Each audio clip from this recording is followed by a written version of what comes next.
minutes.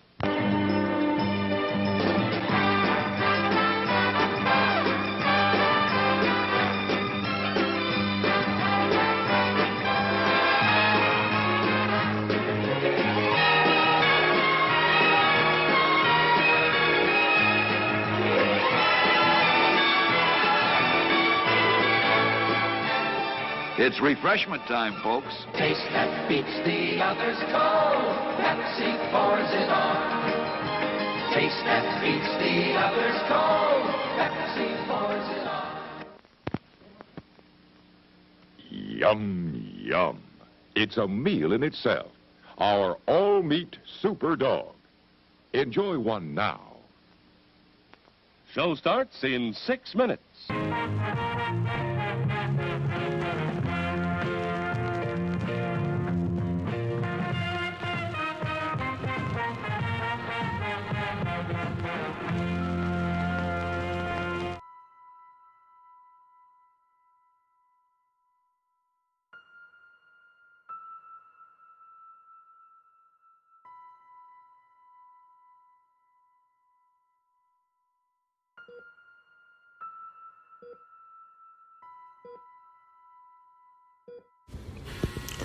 Suddenly the lights go out in the basement.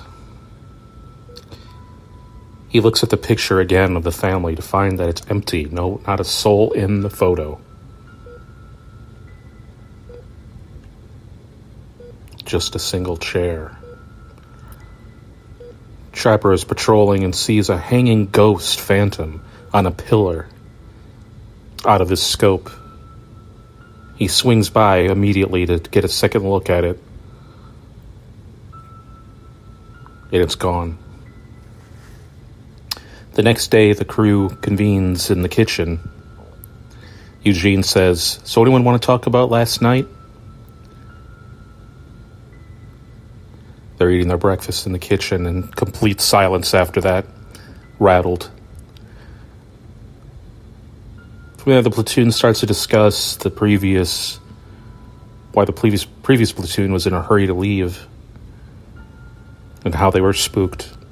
Eugene tells a chilling story of Trapper being found in a pool of children's blood,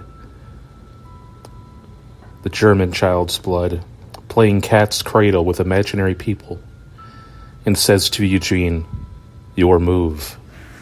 Eugene then explains how it was odd that he made it to the fifth move in a room full of dead kids with no one else around.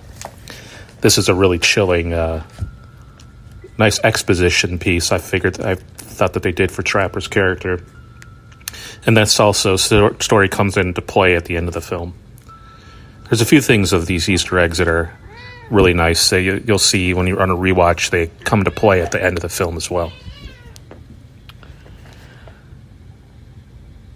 "Glad he's on our side," Chris replies to Eugene's story. Trapper then arrives outside to find the boys. And it says he's heard on the radio that 50 or so Germans are arriving by vehicle and on foot to the mansion. And perhaps that's what spooked the previous platoon. Back in the attic, Trapper and Eugene find what appears to be an occult sigil, markings on the ground, left by the black magic enthused German enemy soldiers. They move a wardrobe, wooden furniture piece, across the sigil, to which then the wardrobe closes with full force suddenly on Eugene's fingers. Eugene screams in pain. Trapper sees a specter hanging by a noose in the mirror, but then at second glance it disappears. Trapper tells Eugene he didn't do it. Eugene's hand looks crushed. Eugene and Kirk listen to the radio once more. A woman's voice comes through the static, and it says, "Burning for eternity, they're coming for you. We still joy." The haunting voice continues, "Falls apart and reap your memories," it then says.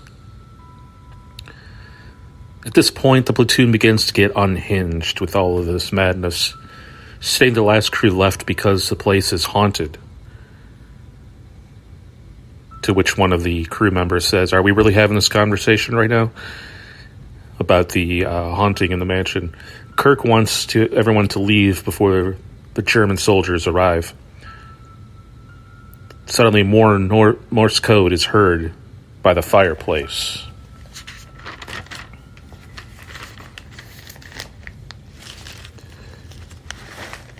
Eugene begins to translate the Morse code in the empty paper once again when his hand suddenly becomes possessed by an otherworldly force and writes the words, "If you leave, you die." The platoon begins to set up posts to defend against the German soldiers who arrive at nighttime. Perhaps they are searching for food or shelter or other comrades. This is when our crew takes post, stays the night, and waits for the German soldiers to arrive. This is the basic action scene of the movie. It's a big shootout and it ensues. Very tense, very well done, well shot. The angles and just the music, the sound design, and the tension. It's very well done. Soon in a military vehicle, the Germans arrive, also with plenty of soldiers on foot, about 50 or so.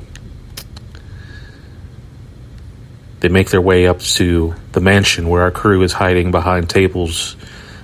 Trapper is up in the attic with his sniper rifle.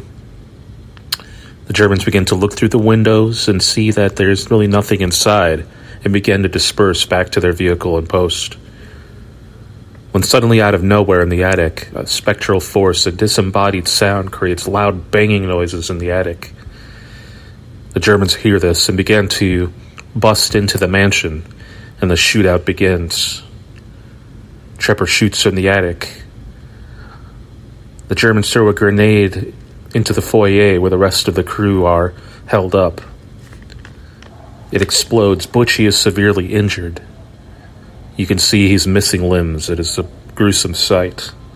The men move to separate sections of the mansion, killing off enemy soldiers. Eugene is scarred by the presence of a female ghost in the library, which suddenly appears. An enemy burns in the chair seen earlier, where they had put the chair in place of the burn marks. Kirk witnesses an enemy drown by an unseen ghost in the bathtub. Sounds of a child giggling can be heard in the bathroom as well. Trapper sees an enemy hanging in the ceiling with no one else in sight to have possibly put him up. After the carnage is over, it is stated that they have enough morphine to ease Butchie's pain and enough to put him down if they have to.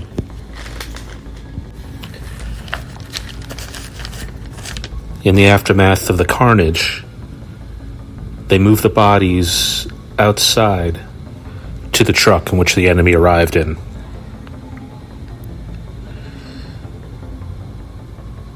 Trapper is outside looking shooken and smoking a cigarette. Two men look inside the truck and see dead bodies stripped of their clothing and stacked upon each other, crude and bent, disfigured, contoured, all within the truck. Tapper then says, "You wouldn't understand it." He then replies, "Stripped him down, put him with the rest." Later on at nightfall, the platoon began to discuss what makes a place haunted. Evil, spirits,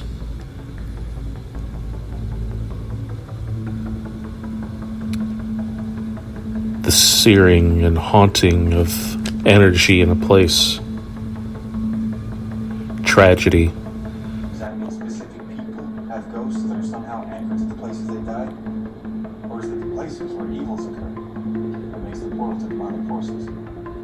Or was evil simply a man-made concept in the first place. Well, you give it a rest already. Look, evil is just... Oh, it's what makes the violence so much fun. Everything we experienced, the family that lived here, the Hellwigs, despite their French royal lineage, were hiding Jews.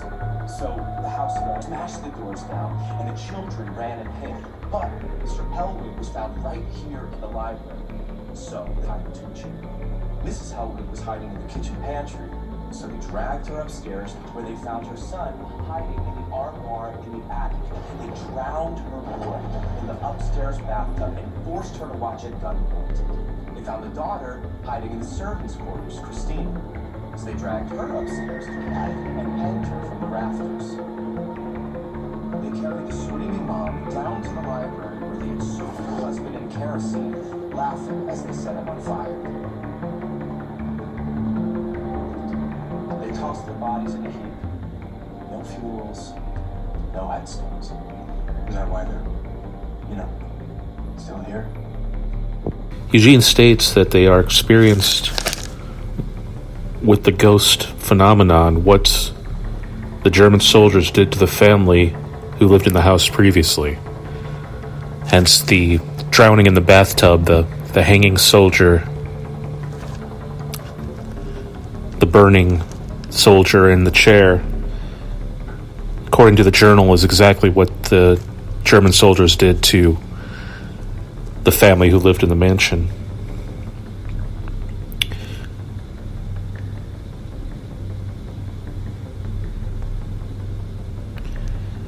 Chris then adds that perhaps the spirits are still there haunting due to there being no Christian funeral, no burial. Eugene goes to check on Butchie. Trapper opens up to Eugene about his past, not sleeping for 5 days.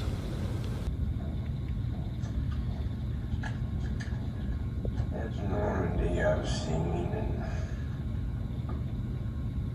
something.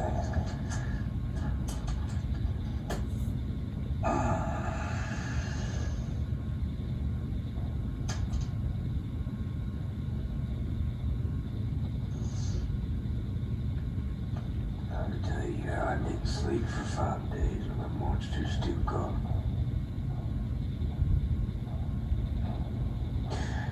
5 days. They say it's not possible without losing your mind. I couldn't tell if I was dreaming or awake after 3. And in my more lucid moments, I wondered if I was ever gonna get back to normal again.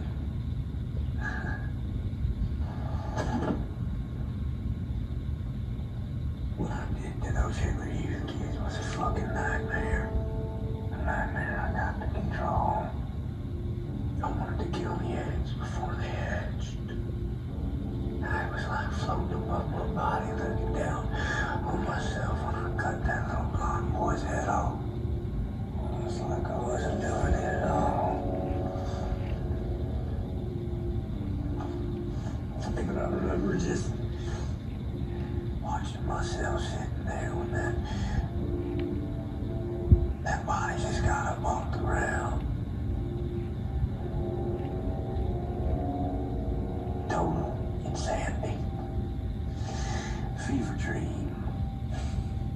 And then he pulled a piece of string out of his pocket, that body without a head. And he held his hands out and he made a gas cradle. And what am I gonna do? I just cut his fucking head off. Am I gonna be rude?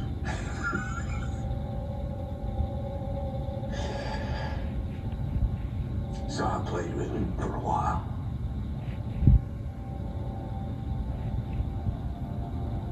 And then he just laid back down.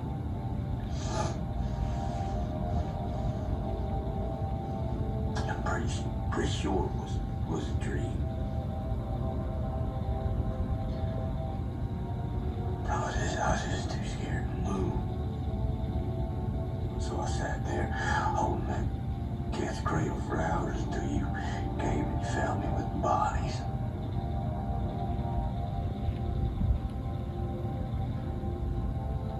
completely forgotten that that ever happened.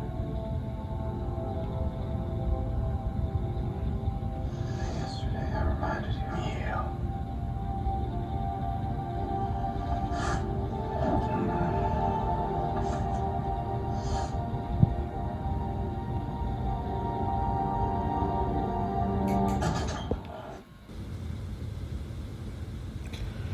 Upstairs in the bathroom, Chris is pulled into the water in the bathtub, seeing enemy soldiers with gas masks above him, trying to drown him. Frantically, he struggles. He then awakes by Eugene. It is only a dream.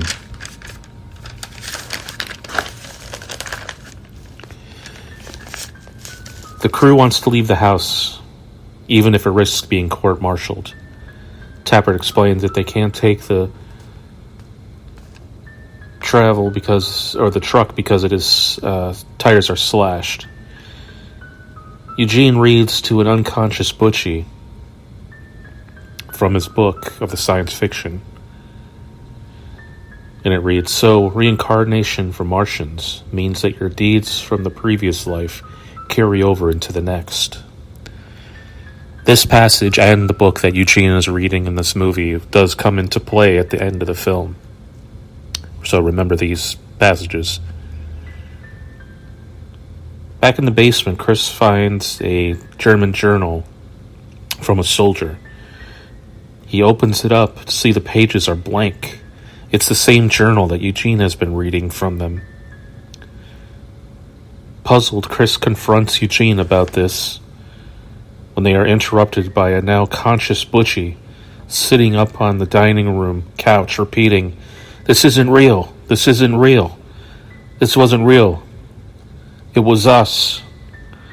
Butchie grabs Chris by the arm and says, "Remember," then falls back and dies. The group decides they do not want to spend the night and want to leave the post finally. They want to give Butchie a proper burial. Chris asks Eugene if the journal states where the bodies of the family were dumped. Chris looks into the journal again and now see that it's full of text on the once blank pages he saw in the basement before. The platoon agrees to gear up and move out. By sunrise, Butchie is buried in the front lawn with his helmet on the crucifix, and the men begin walking down the path, contemplating if they should have burned the house down. "Maybe it would not let us," Tappert replies. Ahead, the troop sees the same crowd of families walk out of the woods that was seen in the beginning of the film. The mother still has the coat given by Tappert in the beginning, who also gave her the SS patch to sell, and the gold teeth. Like zombies, the family walking aimlessly, not even noticing the soldiers. "Do we keep going?" Eugene asks. "We can flip a coin, I guess," Chris replies. The troop recounts the story of Owl Creek Bridge. "That's what hell is, right? Hell is repetition," Tappert says. "Hell, if we're dead, then heaven fucking sucks." Kirk then says, "Maybe it's the other place." Eugene talks about other cultures having a version of hell, being stuck in a loop, repeating their sins for all eternity. Continuing to walk through the French countryside, they find themselves walking the same path days earlier, feeling the same war-torn countryside as before. Eugene's note here of hell being stuck in a loop does come into play in the final moments of this film.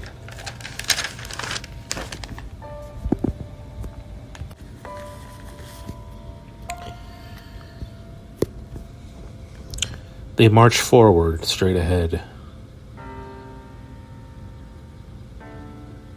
suddenly find themselves back in night, walking the same dreaded path. Kirk says to the rest of the group, "Let's turn around." The group makes camp, sleeping in a semicircle, same as the beginning of the film, minus Butchie, of course. The troop starts to observe how they have not had normal bodily functions in 3 since the arrival, days before. And then they're estranged by this. They're like, is this normal? It seems impossible to the situation to the group. Trapper has a nightmare of being hung from a noose inside the mansion, much like the body that he saw just the day prior. He wakes to find the word Vertrulek, Vetrulek, written in the dirt next to his sleeping bag. The next day the troop marches on, only to pass the same broken down medical jeep they had seen 3 times before. Kirk says, "Let's just turn around." On the ground is the stripped Germans that they killed in the very beginning of the movie, days prior. The platoon now finds themselves back at the mansion, despite following the map away from the home.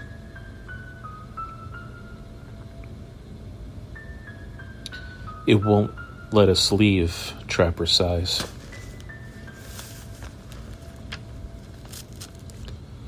The group decides in a last effort to try and communicate with the spirits, so they might find the remains of the family and give them a proper burial to stop the loop that they are experiencing and the curse that they are stuck in. They pour flour on the ground to track the spirit's movement. Eugene sees that the word Vertrulek once again is mentioned in the journal. It's an old Muslim belief that if you let evil happen, that it can come back to haunt you. In the living room, they see the footprints appear suddenly into the flour and hear noises stomping on the roof. And suddenly the woman ghost appears and drags Chris outside to a stable house, across the lawn. Trapper's trying to get a shot, but sees nothing. None of the crew sees anything, but Chris is seeing the woman ghost drag him to the stable house near the mansion. The rest of the crew, still not seeing the ghost, finally chases up and catches up inside the smaller building. They hear disoriented noises of yelling and murder sounds. They find Chris, and in the cellar, they find the family's remains and begin to bury them in the front lawn where they had buried Butchie previously. Suddenly they find the lost pages of the journal among the corpse of the father of the family.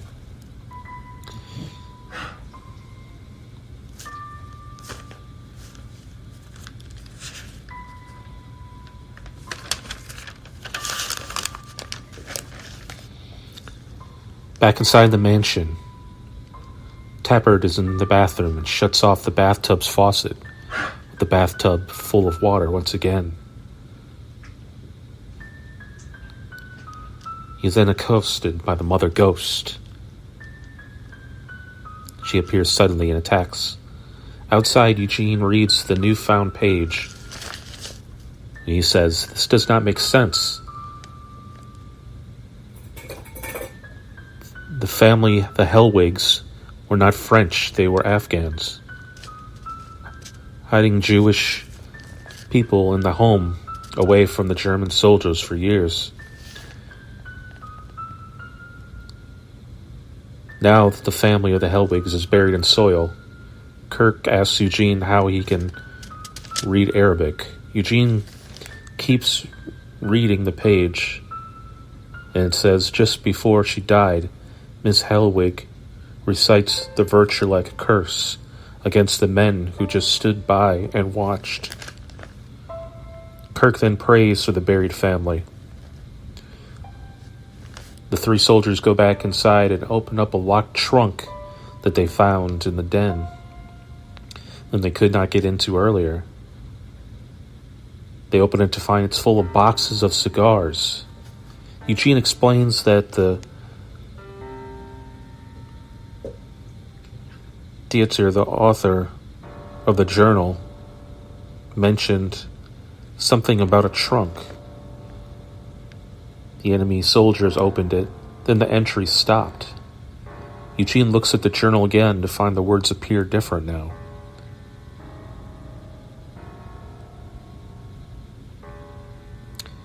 He says, that interring them only gave them power outside the graves of the family, power to bring them back from the dead. Trapper is then seen rocking back and forth in a glowing sigil symbol in the attic. Suddenly, the ghost of the dead family began attacking the troop. Inside the mansion, the ghosts start to glitch physically, coming in and out of vision. When Butchie appears and yells, "This isn't real!"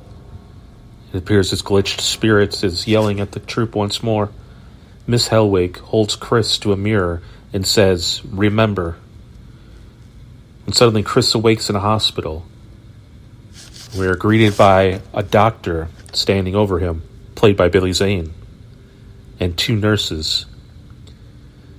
He says the bodies of his crew are unconscious. On gurneys next to Chris, he looks over and sees them all in hospital beds, displayed in a semicircle like the group had been sleeping in, camping. Chris reveals that he begins to look down and sees that his legs are gone.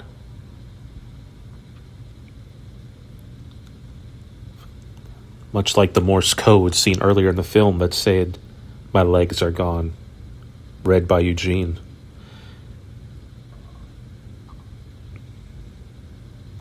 He struggles and asks where he is, disoriented.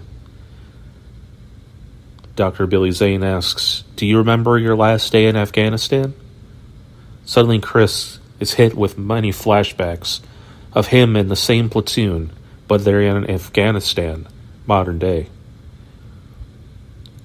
They were to protect a family from terrorists, but in a panic, when they seen enemy terrorist soldiers arrive that outnumbered them, they let the family die as they watched in silence. Billy explains that they are undergoing a procedure to help soldiers cope with extreme trauma, and that Chris was not supposed to suddenly awake.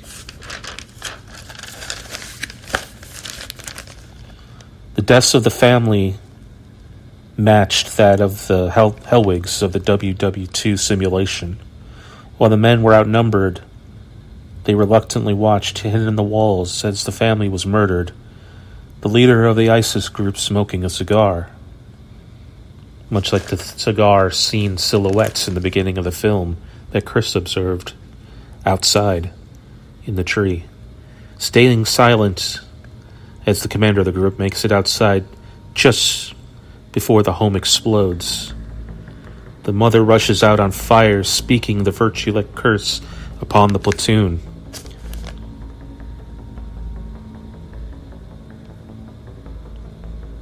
Butchie is limbless and without the lower half of his jaw in the present-day hospital, and everyone has suffered extreme injuries from the explosion within the hospital as well. The doctors were unaware of the horrific program simulations that did happen, explaining the WW2 simulation was to be benign, and that war simulations helped heal in the past experiments. This is where the film, for me, goes a bit off the rails.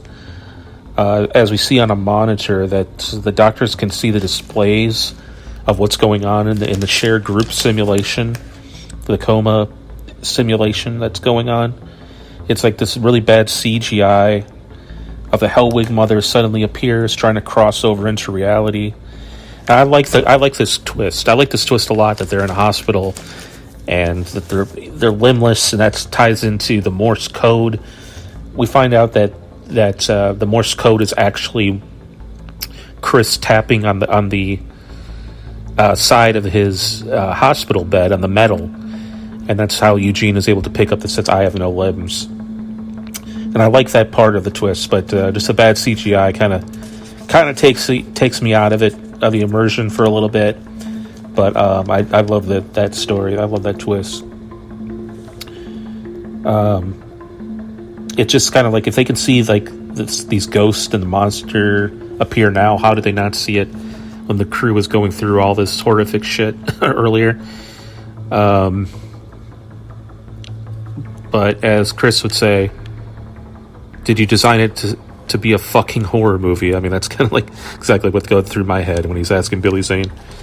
It is revealed to Chris that the Morse code was being conducted on the metal support beam that he had done. The Cat's Cradle game was actually seen by Trapper, seeing kids play that in the alley in Afghanistan. So that explains that portion of the film, but just not in the blood-drawn horror that it was first said to be. Chris now knows that they are paying for their sins. Dr. Zane states Butchie awoke from the coma and died a few days ago. Remember the flashbacks he was saying, what Butchie was saying. Chris says he was trying to warn us by saying remember. If you leave, you die. Was also warnings of sudden from Butchie. Warning of sudden awake from coma that you can kill you. That's why if you leave, you die was so important to the portion of the story. The doctors were unaware of the terror the men have just experienced in the simulation. The nurse said all the men whispered Virtuelek while induced to the coma at one time or another. The deaths of the family matched that of the Hedwigs of the WWII simulation in Afghanistan. While the men were outnumbered, they reluctantly watched as the family was murdered.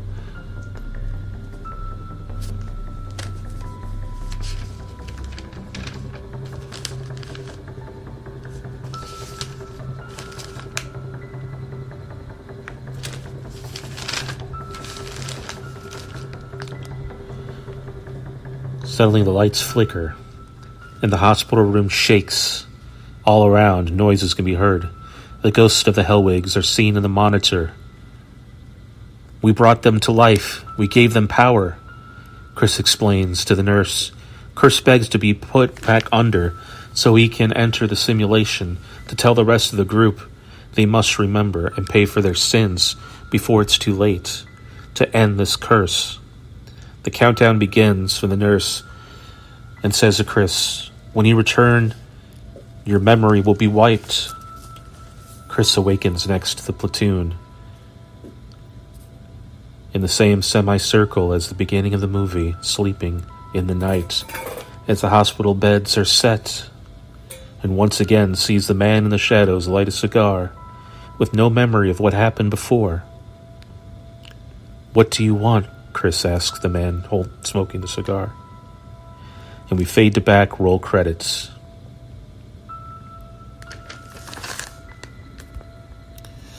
In conclusion, the Gothic aesthetics and the Hitchcock-esque camera work really well for this. Again, getting the Lady in Black haunted house type vibes with the tension. The twist was great despite just some of the CGI, but that's, what can you do with a lower budget movie? Rewatching this, I could definitely pick up the clues in the dialogues and like the novel that Eugene was reading, and just the occurrence at Owl Creek Bridge reference. This is the first film directed by Eric Bless since The Butterfly Effect, which he made in 2004. This film was actually filmed in Bulgaria in 2020. It was released. In the film, the Americans wore a 82nd Airborne badge and a big red patch. No unit existed that wore both. The squad mentions liberating Paris, but that was done by the 2nd Armored Division French. Based on a 2010 short story of the same name, this film was made. And the liberation of Paris occurred in August of 1944, but in the movie it says the 82nd Airborne had been pulled off the line in July and did not fight again in France. Next combat would have been in Holland for Operation Market Garden.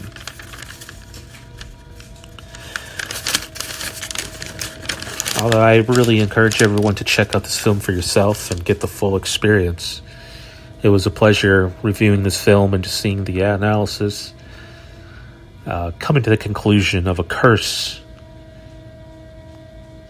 haunting you in this hell over and over again.